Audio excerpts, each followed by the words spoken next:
الحمد لله وحده وكفى وسلام على عباده الذين اصطفى أما بعد فأعوذ بالله من الشيطان الرجيم بسم الله الرحمن الرحيم فقولي إني نذرت للرحمن صوما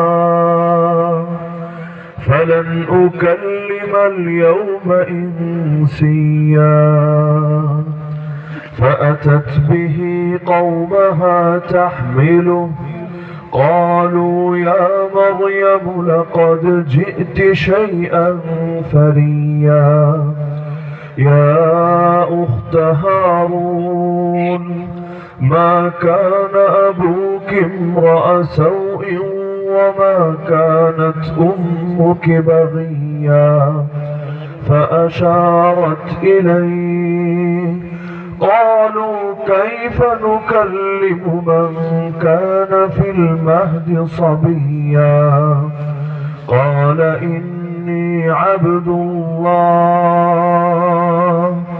آتاني الكتاب وجعلني نبيا وقال النبي صلى الله تعالى عليه وسلم اتق المحارم تكن أعبد الناس آمنت بالله صدق الله العلي العظيم وبلغنا رسوله النبي الكريم হাটকান্দা ফয়জুল উলুম মাদ্রাসা পূর্বধলা নেত্রকোনার উদ্যোগ আয়োজিত আজকের এই বার্ষিক সভা সম্মানিত সভাপতি উপস্থিত আমার সরতা ওয়াজিবুল ইহতিরাম হযরত উলামায়ে কেরাম এলাকার গণ্যমান্য মুরব্বিগণ স্থানীয় এবং দূরদূরান্ত থেকে আগত দিন দরদি কোরআন প্রেমী প্রিয় তাওহীদ জনতা এবং পর্দার আড়ালে থাকা মা বোনেরা, আমরা যেহেতু আল্লাহর বান্দা হিসেবে নিজেদেরকে পরিচয় দিই এবং লা ইলাহা ইল্লাল্লাহ বলার মাধ্যমে একমাত্র আল্লাহকেই আমাদের বন্দেগীর উপযুক্ত, আমাদের আনুগত্যের উপযুক্ত, আমাদের ইবাদতের উপযুক্ত বলে ঘোষণা দেই, সুতরাং প্রতিটা মানুষের জন্য করণীয় হল নিজের মাথা থেকে পা প্রতিটা অঙ্গের দিকে একবার নজর দিয়ে চিন্তা করা, আমি যেহেতু আল্লাহর গোলাম, আমার চোখটাকে কি পরিপূর্ণভাবে আল্লাহর গোলাম বানাতে পেরেছি? আমি যেহেতু আল্লাহর গোলাম, আমার কানটাকে কি এখনো পর্যন্ত পরিপূর্ণ আল্লাহর গোলামের মধ্যে আনতে পেরেছি? আমি যেহেতু আল্লাহর গোলাম, আমার জবান দিয়েও কি আমি আল্লাহর গোলামি করে যেতে পারছি? আমি যেহেতু আল্লাহর গোলাম, আমার দিলটাকেও কি আল্লাহর ইচ্ছার মধ্যে সমর্পণ করে দিতে পারছি? আমি যেহেতু আল্লাহর গোলাম, আমার পেট, আমার লজ্জাস্থান, আমার হাত, আমার পা, আমার প্রতিটা অঙ্গ, এগুলোকেও কি আল্লাহর গোলাম বানাতে পেরেছি? উত্তর যদি আসে হ্যাঁ, তাহলে লা ইলাহা ইল্লাল্লাহ সার্থক। আমার লা ইলাহা ইল্লাল্লাহ শুধু জবানে থাকলো না, এটা আমার অঙ্গ প্রত্যঙ্গ বাস্তবায়িত হলো, এটা আমার কর্মের দ্বারা প্রকাশিত হলো। লেকিন যদি এমন হয় মুখ দিয়ে তো বলছি লা ইলাহা ইল্লাল্লাহ, কিন্তু চোখ দিয়ে আল্লাহর গোলামি না করে আল্লাহর নাফরমানি করছি, মুখ দিয়ে বলছি লা ইলাহা ইল্লাল্লাহ, কিন্তু কান দিয়ে আল্লাহ যা শুনতে নিষেধ করেছেন তাই শুনছি, মুখ দিয়ে বলছি লা ইলাহা ইল্লাল্লাহ, কিন্তু হাত দিয়ে আল্লাহ যা ধরতে না করেছেন তাই করছি, মুখ দিয়ে বলছি লা ইলাহা ইল্লাল্লাহ, দিল দিয়ে আমি বিভিন্ন খারাপ জিনিস কল্পনা করছি, মুখ দিয়ে বলছি লা ইলাহা ইল্লাল্লাহ, লজ্জাস্থান দিয়ে যেভাবে ইচ্ছা সেভাবে পাপাচার করে যাচ্ছি। এমন যদি হয় আমার ঈমান শুধু আমার জবানেই রয়ে গেল, আমার ঈমান এখনো পর্যন্ত আমার কাজকর্মে প্রকাশিত হতে পারলো না। যার জবান আর কাজকর্মে মিল থাকে না, সে নিজেকে পরিপূর্ণ ঈমানদার দাবি করার মুখ রাখে না। লা ইলাহা ইল্লাল্লাহর দাবি এটা প্রতিটা ক্ষেত্রেই তো পূরণ হওয়া দরকার। এমনকি দরকার ছিল শুধু নিজের অঙ্গ প্রত্যঙ্গে না, নিজের সমাজে, নিজের পরিবারে, নিজের রাষ্ট্রে, রাজনীতি, অর্থনীতি, বিচার আচার, আইন কানুন, প্রতিটা ক্ষেত্রে লা ইলাহা ইল্লাল্লাহ মানেই তো এটা খোদা কয়জন, মাবুদ কয়জন, রব কয়জন? যদি রব একজনই হন, আনুগত্য তো একজনেরই হবে। রব যদি একজন হন, বিধান তো একজনের মান্য করা হবে। লেকিন একদম নিজের ব্যক্তি জীবন থেকে শুরু করে রাষ্ট্র, সব জায়গায় দেখা যায় দুনিয়ার সবার জন্যই স্পেস থাকে, শুধু আমার আল্লাহর অধিকারগুলোই খর্ব হতে থাকে। একদম সংবিধান থেকে শুরু করে ব্যক্তি জীবন, কোন জায়গায় নজর দিবেন? সংবিধানে তাকালেও দেখবেন লিখে রেখেছে সকল ক্ষমতার মালিকই নাকি জনগণ। লেখা আছে না? সকল ক্ষমতার মালিক জনগণ, এটা লা ইলাহা ইল্লাল্লাহর অর্থ।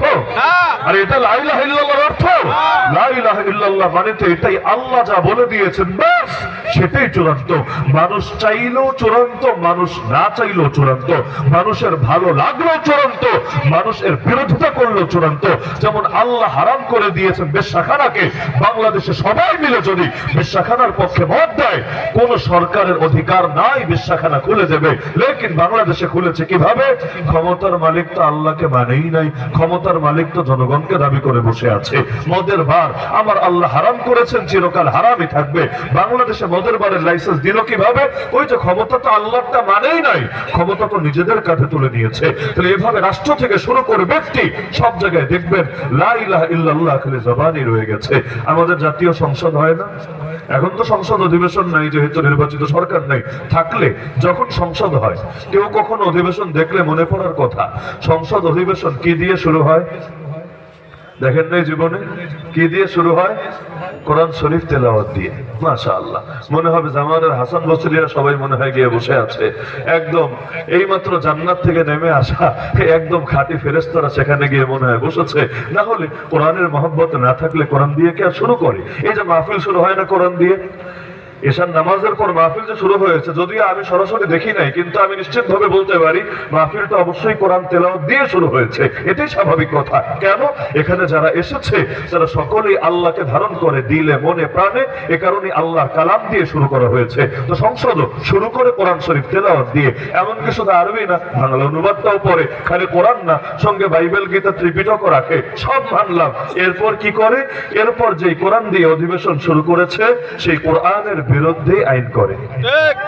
একটু আগে যে কোরআন দিয়ে অধিবেশন শুরু করলো, আবার বছর শেষে প্রয়োজনে দোয়া দিয়ে শেষ করবে, মাঝখানে ওই কোরআনের বিরুদ্ধে আইন করবে। এবং আইন যাতে করা যায় এজন্য আল্লাহ থেকে ক্ষমতা কেড়ে নিয়ে, আল্লাহ সার্বভৌমত্ব স্বীকার না করে ক্ষমতা নিজেদের কাঁধেই তুলে নিয়ে নিয়েছে।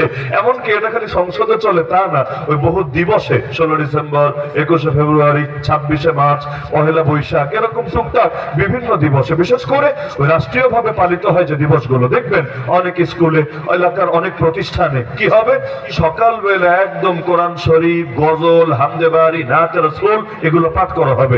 মোটামুটি 10 মিনিট, 20 মিনিট, আধা ঘন্টা আল্লাহরে খুশি করার চেষ্টা করা হবে। এরপর কি হবে? সারাদিন উড়োধুরা গান চলবে। বিকাল বেলা আবার হুজুর একটা ডাইকা মোনাজাত করে শেষ করে দেওয়া হবে। শুরুতেও আল্লাহ তুমি খুশি থাকো, শেষেও আল্লাহ তুমি খুশি থাকো, মাঝখানে আল্লাহ তুমি এদিকে নজর দিও না, আমাদেরকেও একটু উল্টাপাল্টা করার অনুমতি দিয়ে থাকো। এইরকম ভণ্ডামি দেশে চলে নাকি চলে না? চলে নাকি চলে না? এমনকি দুই জায়গায় চলে, শুধু এখানে না। নির্বাচন আসলে কিছু মানুষ খুব আল্লাহর ওলি সাজে।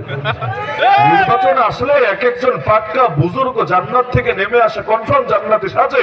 আবার ওই ক্ষমতা যখন শেষের দিকে যায়, 2-1 মাস বাকি আছে, এরপর ক্ষমতা ছাড়তে হবে, তখনও মাশাআল্লাহ এক একজন হাজি সাহেব, পাজি সাহেব, এই সেই কত কিছু সাজে। মাঝখানের টাইম আল্লাহর বান্দাদেরকে মসজিদের বারান্দায় খুঁজে পাওয়া যায় না। এমনকি দিনই কোনো কাজের জন্য একটা পয়সাও পকেট থেকে বের করা যায় না। এমনকি আলেমদেরকে নিয়ে জেলে ভরে রাখলে এটার জন্য পর্যন্ত একটা অনুতাপ, একটা অনুশোচনা প্রকাশ করে না। এমনকি ইসলামের বিরুদ্ধে আইন করতে পর্যন্ত একবার বিবেকে বাঁধে না। না হলে এত বুজুর্গরা বাংলাদেশের ক্ষমতায় বসে থাকে, স্বাধীনতা 54 বছর পর্যন্ত কোন ক্ষমতা ধরতে চেঞ্জ হলো না, কিন্তু এখনো এসে স্লোগান দেওয়া লাগে, নবীর পরে নবী নাই সংসদে। কি স্লোগান দেওয়া লাগে না? শুধু এখন লাগছে তা না, 10 বছর আগেও একই স্লোগান, 20 বছর আগেও একই স্লোগান, 50 বছর আগেও একই স্লোগান।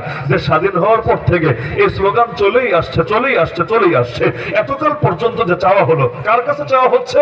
না হিন্দুর কাছে, না খ্রিস্টানের কাছে, না বৌদ্ধের কাছে না। ওইটা হলে তাও নয়তো যুক্তিতে ধরতো যে হিন্দু তো আইন জানে না, স্লোগান দিয়ে ওরে আইনটা জানাই। বৌদ্ধ তো ইসলামের আইন জানে না, স্লোগান দিয়ে ওরে অন্তত বুঝাই। লেকিন ক্ষমতায় যারা যায় ওদের কয়জনের নিজেরা হিন্দু খ্রিস্টান